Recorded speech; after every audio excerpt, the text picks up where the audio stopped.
We have some book mail. This here's from Abe Books. I'm pretty sure I know what it is. Let's give it an open, shall we?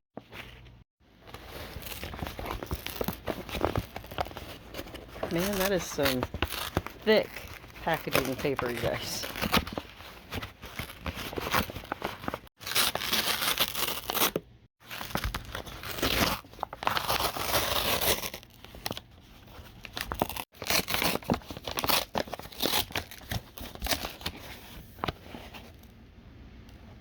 New Orleans Vampires, History and Legend by Marita Woywood Crandall, and I have wanted this book for a while now.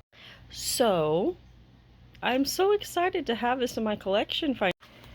Blood in the Big Easy. New Orleans has a reputation as a home for creatures of the night. Popular books, movies, and television shows have cemented the city's connection to vampires in public imagination.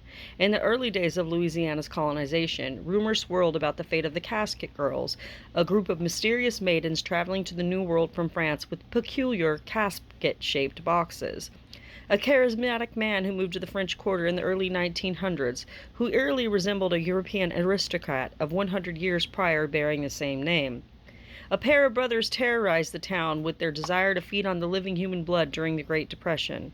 Marita Woywood Crandall investigates the origins of these legends so intricately woven through New Orleans' rich history. This book is dedicated to those with a thirst for knowledge and a hunger for the truth. Some of you might remember that a few years ago I did a short series of reels here on TikTok, and that series actually covered several of the stories that were in the table of contents of this book. And of course there's Vlad Tepes.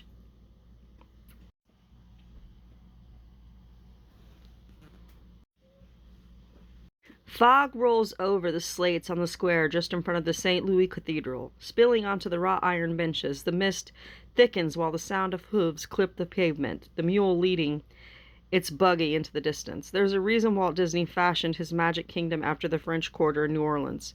From the haunting buildings with Spanish lace balconies to paddle boats floating down the Mississippi, from its bustling days with artists and musicians entertaining tourists on streets and in alleyways to its mystical nights with lovers dining in romantic restaurants and jazz from nightclubs flooding the streets, New Orleans has a magic you can find nowhere else. Perhaps that's why the magical are so drawn to the city. In addition to the romantic balconies, the music, the art, the rich history of brothels and pirates, and its flourishing ports, there's a mystical draw to the city with a darker side. Witchcraft, voodoo, and even vampirism have found their place in the French Quarter. There are several voodoo shops, some touristy, some authentic, offering guidance in the religion. There are witchcraft shops selling spells, potions, and insight on the pagan religion and culture. And the only vampire shop in the country also found its home in the very heart of the French Quarter. While voodoo and paganism are true religions, vampires, on the other hand, are mythical creatures that somehow draw those with a taste for the unknown. Vampires have a remarkable history, tracing back to Egyptian hieroglyphics. Most cultures have their own version of a creature that sustains itself on human blood. Boutique des Vampires. And of course, my hero, the legend herself, right alongside the Voodoo Queen of New Orleans name, which is right on par for me. Look at this lovely map. Ah, it makes me miss Vieux Carré. There's no place like the... So yes, my vampire friends and enthusiasts, this one has some interesting legends that I have talked about, and I am really excited to read through this and happy to have it added to my library collection.